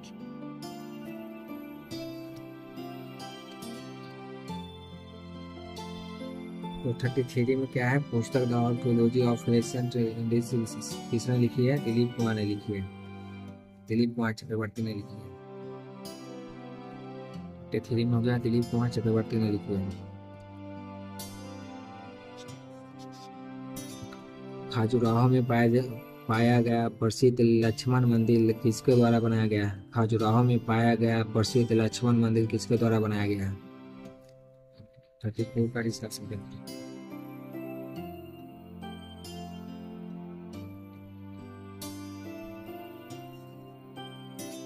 खजुराहो में पाया गया प्रसिद्ध लक्ष्मण मंदिर चंदेल द्वारा बनाया गया है। चंदेल द्वारा बनाया गया है। लक्ष्मण मंदिर चंदेलों द्वारा बनाया गया है। खजुराहो में पाया गया प्रसिद्ध लक्ष्मण मंदिर चंदेल द्वारा बनाया गया है। खजुराहो में पाया गया प्रसिद्ध लक्ष्मण मंदिर चंदेल द्वारा बनाया गया है। चंदेल वंश के शासकों का बुंदेलखंड के इतिहास में विशेष योगदान रहा है। चंदेल वंश के शासकों को बुंदेलखंड के इतिहास में विशेष योगदान रहा है। चंदेल शासक न केवल महान विजेता तथा सफल शासक थे। चंदेल शासक न केवल महान विजेता तथा सफल शासक थे, अपितु कला के प्रसार तथा संरक्षण में भी उसका महत्वपूर्ण योगदान रहा। वास्तुकला तथा मूर्तिकला चंदेलों का योगदान महत्वपूर्ण है। वास्तुकला तथा मूर्तिकला चंदेलों का योगदान महत्वपूर्ण है। इसका सबसे बड़ा उदाहरण है खजुराहो का मंदिर। इसका सबसे बड़ा उदाहरण है खजुराहो का मंदिर। इसका प्रारंभिक राजधानी कलिंजर थी। इनका प्रारंभिक राजधानी कलिंजर थी। फिर राजा धंग ने खजुराहो की राजधानी बनाया। चंदेल वंश के संस्थापक नन्नुक थे। चंदेल वंश के संस्थापक कौन थे? नन्नुक थे। चंदेल शासक न केवल महान विजेता था, तो सफल शासक थे अद्भुत भी। सबसे बड़ा उदाहरण खजुराहो मंदिर है। खजुराहो मंदिर प्रसिद्ध है, चंदेल वगैरह बनाया गया। 34 में देखेंगे सबका हो जाएगा। खजुराहो में पाया गया प्रसिद्ध लक्ष्मण मंदिर किसके द्वारा बनाया गया? खजुराहो में बनाया गया प्रथम मंदिर हो जाएगा, इसके द्वारा बनाया गया है, चंदेलों द्वारा बनाया गया है। चंदेलों द्वारा बनाया गया। खेड़ा सत्याग्रह कहाँ हुआ है? खेड़ा सत्याग्रह कहाँ हुआ है? खेड़ा सत्याग्रह कहाँ हुआ है? 35 में हो जाएगा। 35 का डिस्कशन देखो। खेड़ा सत्याग्रह गुजरात में हुआ था। खेड़ा सत्याग्रह गुजरात में हुआ था। खेड़ा सत्याग्रह गुजरात में हुआ था। खेड़ा सत्याग्रह कहाँ हुआ था? गुजरात में हुआ था। खेड़ा सत्याग्रह गुजरात में हुआ था। खेड़ा सत्याग्रह गुजरात के खेड़ा जिले में किसानों का अंग्रेज सरकार की भू राजस्व वृद्धि के विरुद्ध एक सत्याग्रह था। खेड़ा सत्याग्रह गुजरात के खेड़ा जिले में किसानों का अंग्रेज सरकार को भू राजस्व वृद्धि के द्वारा एक सत्याग्रह था। खेड़ा सत्याग्रह 1918 ईस्वी को प्रथम गांधी जी का असहयोग आंदोलन भी कहा जाता है। खेड़ा सत्याग्रह को 1918 ईस्वी को प्रथम गांधी जी का असहयोग आंदोलन भी कहा जाता है। गांधी जी की अपील पर वल्लभ भाई पटेल अपनी वकालत छोड़कर खेड़ा सत्याग्रह से राष्ट्रीय आंदोलन में प्रवेश किया। गांधी जी की अपील पर वल्लभ भाई पटेल अपनी वकालत छोड़कर खेड़ा सत्याग्रह में ही राष्ट्रीय आंदोलन में प्रवेश किया। तो खेड़ा सत्याग्रह कहाँ हुआ था? खेड़ा सत्याग्रह कहाँ हुआ था? गुजरात में हुआ था। असम की राजधानी कहाँ थी? असम की राजधानी दिसपुर है। डिस्कशन में देखेंगे। असम की राजधानी दिसपुर है। असम उत्तर पूर्वी भारत में एक राज्य है। असम का प्राचीन नाम कामरूप है। कामाख्या मंदिर असम के गुवाहाटी में स्थित है। कामाख्या मंदिर असम के गुवाहाटी में स्थित है। असम के प्रमुख व्यक्तियों में शामिल है।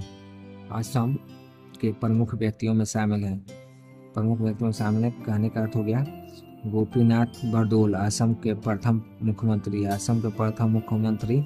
गोपीनाथ बोरदोला असम के प्रथम मुख्यमंत्री गोपीनाथ बोरदोला।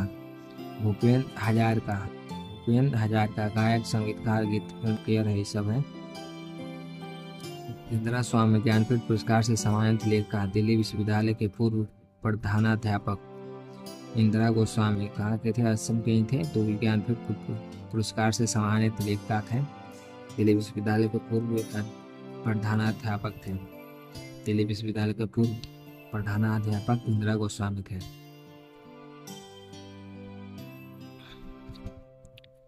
छत्तीस में आंसर हो जाएगा दिसपुर। युवा ओलंपिक खेल 2018 का आयोजन किस शहर में हुआ? युवा ओलंपिक खेल 2018 का आयोजन किस शहर में हुआ? 37 में देखिए। युवा ओलंपिक खेल 2018 का आयोजन ब्यूनस आयर्स में हुआ था। युवा ओलंपिक खेल 2018 का आयोजन ब्यूनस आयर्स में हुआ था। युवा ओलंपिक खेल का आयोजन अंतर्राष्ट्रीय ओलंपिक समिति द्वारा प्रत्येक 4 वर्ष पर किया जाता है। युवा ओलंपिक खेल आयोजन अंतर्राष्ट्रीय ओलंपिक समिति द्वारा प्रत्येक 4 वर्ष पर किया जाता है। प्रथम ओलंपिक खेल 1776 BC में आयोजित हुआ था। प्रथम ओलंपिक खेल 1776 BC में आयोजित हुआ था। आधुनिक ओलंपिक खेल की शुरुआत एथेंस ओलंपिक 1896 में हुआ था। 1896 ईस्वी में हुआ था। 1896 ईस्वी में हुआ था। तो 37 में देखेंगे युवा ओलंपिक खेल 2018 का आयोजन किस शहर में हुआ था? तो ये हुआ था ब्यूनस आयर्स में हुआ था। ब्यूनस आयर्स में। भारतीय वन्यजीव संरक्षण अधिनियम कब लागू हुआ था? भारतीय वन्यजीव संरक्षण अधिनियम कब लागू हुआ था? 31 हमें बताए थे 38 में। भारतीय वन्यजीव संरक्षण अधिनियम 1972 में लागू हुआ था। डिस्कशन देखेंगे 38 का। भारतीय वन्यजीव संरक्षण अधिनियम 1972 में लागू हुआ था। 1972 के पहले भारत के पास केवल 5 नामित राष्ट्रीय पार्क हैं। भारतीय वन्यजीव संरक्षण अधिनियम 1972 में लागू हुआ था। 1972 के पहले भारतीय के पास केवल 5 नामित राष्ट्रीय पार्क हैं। अधिनियम जंगली जानवरों, पक्षियों और पौधों को संरक्षण प्रदान करता है। वन संरक्षण अधिनियम 1980 में लाया गया था। वन संरक्षण अधिनियम 1980 में लाया गया था। 1972 के पहले भारत के पास केवल 5 सीमित राष्ट्रीय पार्क हैं। भारतीय वन्यजीव संरक्षण अधिनियम 1972 में, वन संरक्षण अधिनियम 1980 में। वन्य जीव संरक्षण वन संरक्षण अधिनियम वन्य जीव हो गया है। वन संरक्षण अधिनियम 1980 में, वन्य जीव संरक्षण अधिनियम 1972 में। 38 में ऑप्शन सर हो जाएगा।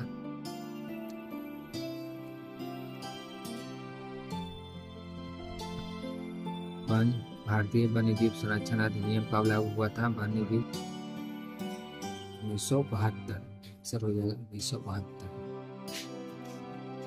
1972 निम्न में से कौन सी दुर्लभ मुद्रा नहीं है? निम्न में से 40 में लिखा, निम्न में से कौन सा दुर्लभ मुद्रा नहीं है? दुर्लभ मुद्रा है। डिस्कशन देखते हैं। कुवैती दिनार दुर्लभ मुद्रा नहीं है। कुवैती दिनार दुर्लभ मुद्रा नहीं है। कुवैती है जो दिनार दुर्लभ मुद्रा नहीं है। एक कुवैती दिनार इक्वल टू 227.43 भारतीय रुपया होता है। रूस का मुद्रा रूबल है। चीन का मुद्रा रुपये है। जापान का येन है। बांग्लादेश का टका है। अमेरिका का डॉलर है। बांग्लादेश का टका है, जापान का येन है, चीन का रुपये है, रूस का रूबल है, अमेरिका का डॉलर है, बांग्लादेश का टका है। अमेरिका का डॉलर है।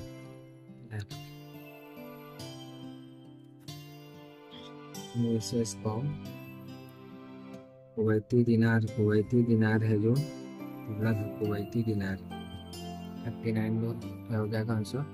निम्न में से कौन सा दुर्लभ मुद्रा नहीं है? दुर्लभ मुद्रा नहीं है। कुवैती दिनार दुर्लभ मुद्रा नहीं है। कुवैती दिनार दुर्लभ मुद्रा नहीं है।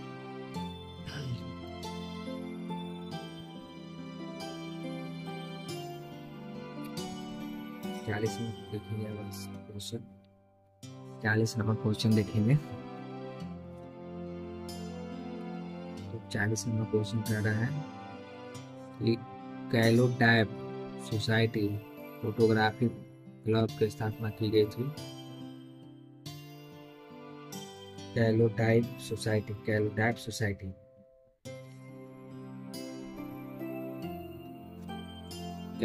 सोसाइटी फोटोग्राफी क्लब की स्थापना की गई थी कब?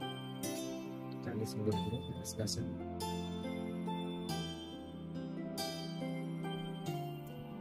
कैलोटाइप सोसाइटी फोटोग्राफी क्लब की स्थापना 1847 ईस्वी में हुआ। लंदन में कैलोटाइप सोसाइटी की स्थापना किया गया। स्टीरियोस्कोप फोटोग्राफी का आविष्कार 1855 अंग्रेज वैज्ञानिक द्वारा चार्ल्स बेस्टम ने किया था।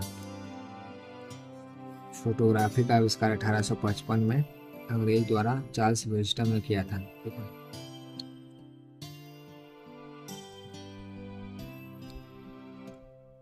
चालीस में देखेंगे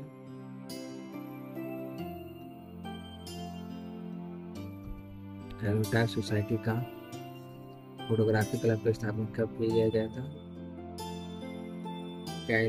कैलोटाइप सोसाइटी 40 में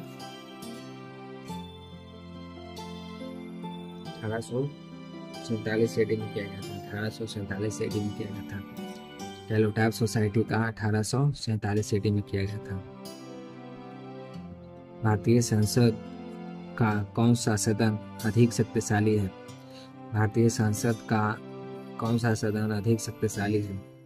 डिस्कशन करेंगे।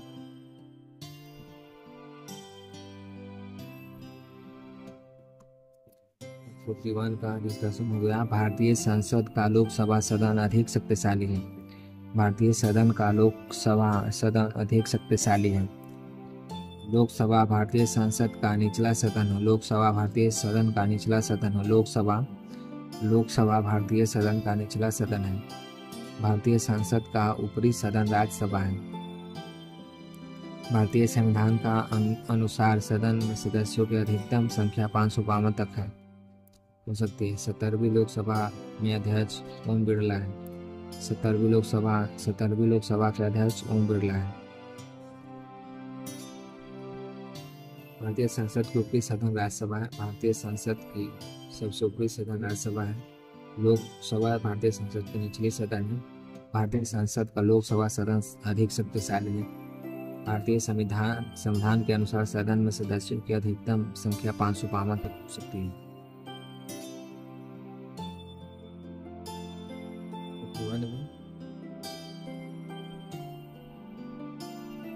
51 में है भारतीय संसद का कौन सा सदन अधिक शक्तिशाली है? तो अधिक शक्तिशाली है लोकसभा। भारतीय निर्यात गारंटी निगम ECGC का मुख्यालय कहाँ है? ECGC का मुख्यालय कहाँ है?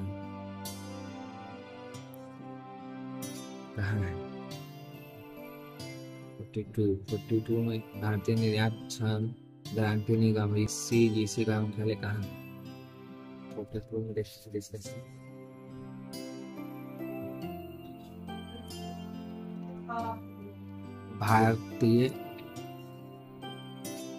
भारतीय निर्यात क्षण गारंटी निगम ECGC का मुख्यालय मुंबई में स्थित है। ECGC का मुख्यालय मुंबई में स्थित है।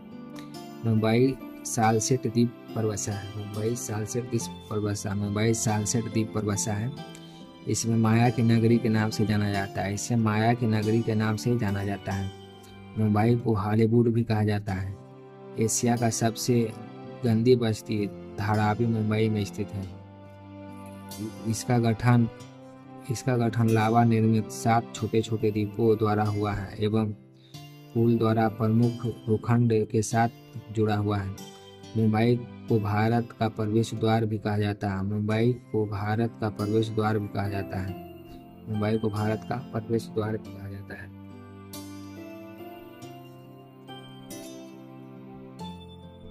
तो देखेंगे क्वेश्चन ये है, भारत ये निर्यात क्षण गारंटी निगम से मुख्यालय कहाँ है?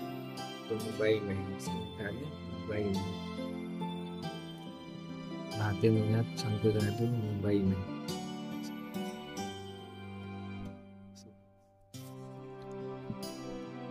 तैतालीस में देखेंगे भारत के सर्वोच्च न्यायालय की स्थापना किस वर्ष हुई थी? भारत के सर्वोच्च न्यायालय की स्थापना किस वर्ष हुई थी? 43 में देखेंगे।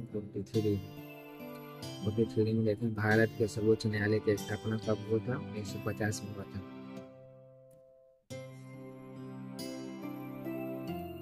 भारत के सर्वोच्च न्यायालय की स्थापना 1950 में हुआ था। 26 जनवरी 1950 में सर्वोच्च न्यायालय की स्थापना किया गया था। भारत का सर्वोच्च न्यायालय की स्थापना 1950 में हुआ था। 26 जनवरी 1950 ईस्वी में उच्चतम न्यायालय की स्थापना किया गया था। उच्चतम न्यायालय का उद्घाटन 28 जनवरी 1950 ईस्वी में किया गया था। उच्चतम न्यायालय का उद्घाटन 28 जनवरी 1950 में किया गया था।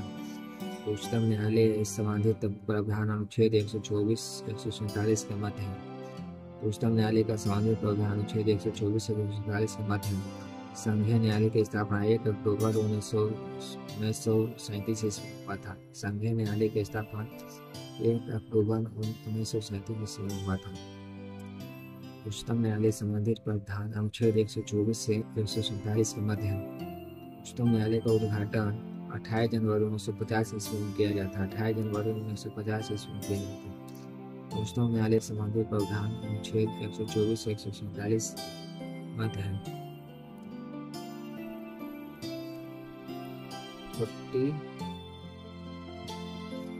सर्वोच्च न्यायालय की स्थापना किस वर्ष किया गया था? 1950 में। सर्वोच्च न्यायालय की स्थापना किस वर्ष किया गया था? सर्वोच्च न्यायालय की स्थापना किस वर्ष किया था? 1950 में। नदियों द्वारा निर्मित तिकोनियों क्या कहलाता है? नदियों द्वारा निर्मित तिकोनियों क्या कहलाता है? 44 में।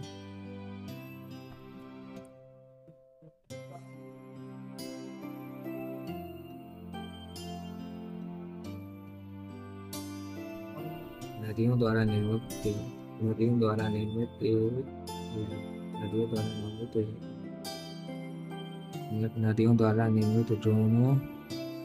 बेसिन कहलाता है। नदियों द्वारा निर्मित ड्रेन एरिया बेसिन कहलाता है। नदियों द्वारा निर्मित ड्रेन बेसिन नदियों कहलाता है। नदियों द्वारा भी आकार का घाटी निर्माण होता है। नदियों के द्वारा भी आकार का घाटी निर्माण होता है।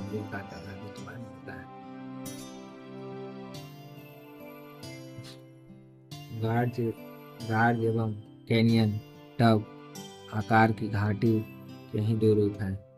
गार्ज एवं कैनियन टब आकार की घाटी में दो रूप निर्मित है। गहरी तथा सकरी घाटी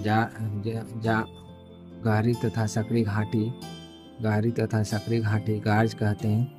गति के विस्तृत खड़ी सीढ़ियों जैसी बगली ढाल रूप के कैनियन कहते हैं। जैसे सिंधु, जाड़, धियांग, जॉर्ज, गैंट कैनियन आदि हैं। जल गर्तिका का निर्माण भी नदी द्वारा होता है। संप्राय पेडी प्लेन मैदान का निर्माण में अपरदन से होता है। संप्राय पेडी प्लेन मैदान का निर्माण के अपरदन से होता है। 55 में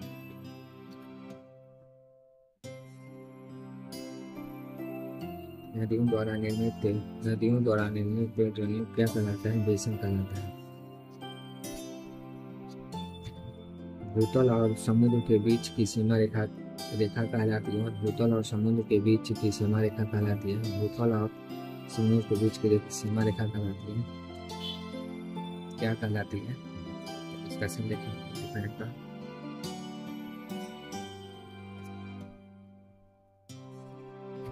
भूतल और समुद्र के बीच की रेखा समुद्र तट कहलाती है।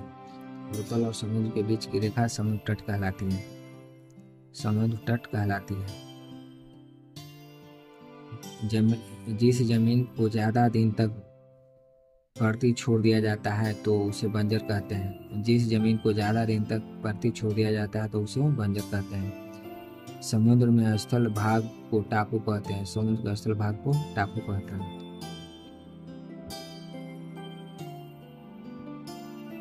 भूतल और समुद्र के बीच की सीमा रेखा क्या कहलाती है? समुद्री तट कहलाती है। भूतल और समुद्र के बीच की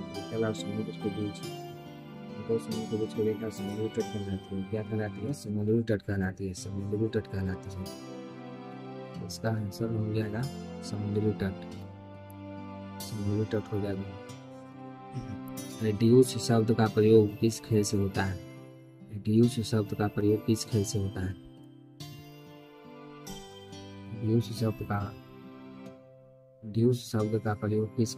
है? 46 में। 46 में रिड्यूस शब्द का प्रयोग किस खेल से होता है? 56 में इस क्वेश्चन देखेंगे। ड्यूस शब्द का प्रयोग टेनिस से होता है। टेनिस खेल से हाफ वाली ग्राउंडेड स्ट्रोक नेट लब स्मैश वॉली, डबल्स, फॉल्ट आदि संबंधित है। ड्यू शब्द का प्रयोग टेनिस से होता है। ड्यू शब्द का प्रयोग टेनिस से होता है। टेनिस खेल से half volley, ground stroke, net, love, smash, volley, doubles, fault आदि संबंधित है। विंबलडन चैंपियंस की शुरुआत 1877 में हुआ था। विंबलडन चैंपियंस की शुरुआत 1877 में हुआ था। यूएसए के ओपन की शुरुआत 1881 ईस्वी में, फ्रेंच ओपन का 1891 से, ऑस्ट्रेलियाई ओपन 1905 में हुआ था। 46 में देखेंगे ड्यू शब्द का प्रयोग किस खेल से है, तो टेनिस से है। ड्यू शब्द का प्रयोग किस खेल से होता है, तो टेनिस से होता है। जवाहरलाल नेहरू की मृत्यु के तुरंत बाद भारत का कार्यकारी प्रधानमंत्री किसे माना गया? जवाहरलाल नेहरू की मृत्यु के तुरंत बाद भारत के कार्यकारी प्रधानमंत्री किसे माना गया? 47 में देखेंगे डिस्कशन। 47 में देखेंगे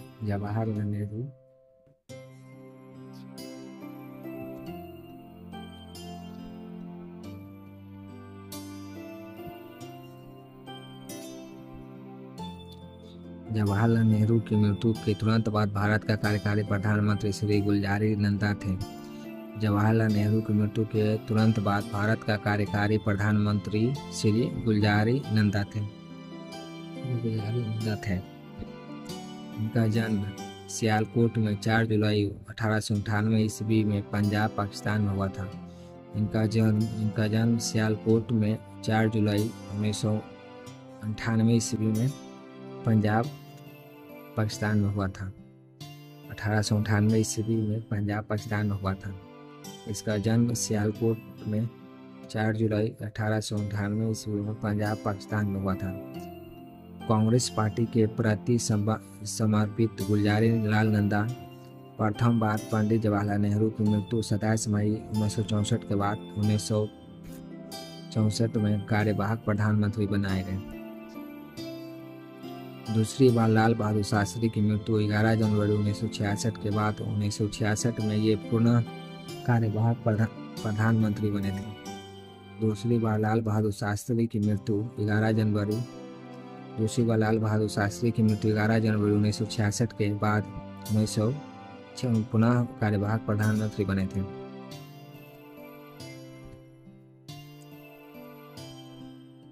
देखेंगे 47 में जवाहरलाल नेहरू की मृत्यु के कार्यकाल प्रधानमंत्री किसने बनाया गया था, तो श्री गुलजारी नंदा जी को बनाया गया था। योग सूत्र किसके द्वारा लिखी गई है? योग सूत्र किसके द्वारा लिखी गई है? 48 योग सूत्र किसके द्वारा लिखी गई है? 8 में योग सूत्र किसके द्वारा लिखी गई है, तो योग सूत्र पतंजलि द्वारा लिखी गई है। योग सूत्र पतंजलि द्वारा लिखी गई है। योग सूत्र योग दर्शन का मूल ग्रंथ है। योग सूत्र योग दर्शन का मूल ग्रंथ है। योग दर्शन 6 दर्शनों में से एक और योग शास्त्र का ग्रंथ है। योग दर्शन 6 दर्शनों में से एक और योग शास्त्र का ग्रंथ है। योग सूत्र में चित्त को एकाग्र करके ईश्वर में लीन करने का विधान है। योग सूत्र में चित्त को एकाग्र करके ईश्वर में लीन होने का विधान है। सांख्य दर्शन भारत का सबसे प्राचीन दर्शन है। सांख्य दर्शन भारत का सबसे प्राचीन दर्शन है। सांख्य दर्शन के प्रतिपादक कपिल मुनि हैं। सांख्य दर्शन के प्रतिपादक कपिल मुनि हैं। सांख्य दर्शन के प्रतिपादक कपिल मुनि हैं। योग सूत्र के किसके द्वारा लिखी गई थी, तो पतंजलि के द्वारा लिखी गई थी। कोलंबिया की मुद्रा का नाम क्या है? कोलंबिया का मुद्रा का नाम क्या है? Colombia peso. 50 में कोलंबिया की मुद्रा का नाम कोलंबिया पेसो है। कोलंबिया की मुद्रा का नाम क्या है? Colombia peso. कोलंबिया मुद्रा का नाम है कोलंबिया पेसो। कोलंबिया की राजधानी बगोटा है। कोलंबिया दक्षिण अमेरिका के महाद्वीप के उत्तर पश्चिम में स्थित है। कोलंबिया के पूर्व में कोलंबिया के पूर्व में वेनेजुएला और ब्राज़ील, दक्षिण में इक्वाडोर और पेरू, उत्तर में कैरेबियन सागर, उत्तर पश्चिम में पनामा और पश्चिम में प्रशांत महासागर। कोलंबिया का राजभाषा स्पेनिश है। कोलंबिया का राजभाषा स्पेनिश है। चलिए लास्ट क्वेश्चन है 50वां। कोलंबिया की मुद्रा का नाम क्या है? Colombia peso. 50वां है एसआई पद्धति में गुणज 10 टू पावर -8 का उपसर्ग क्या है? एसआई पद्धति में गुणज 4 से हो जाएगा। एसआई पद्धति का गुणज 10 टू पावर -8 से उपसर्ग है। इसका डिस्कशन क्या है? इसका डिस्कशन है ए 50वां का एसआई पद्धति का गुणज 10 टू पावर -18 A2 का उपसर्ग है। एसआई पद्धति का गुणज 10 टू पावर -18 A2 का उपसर्ग है।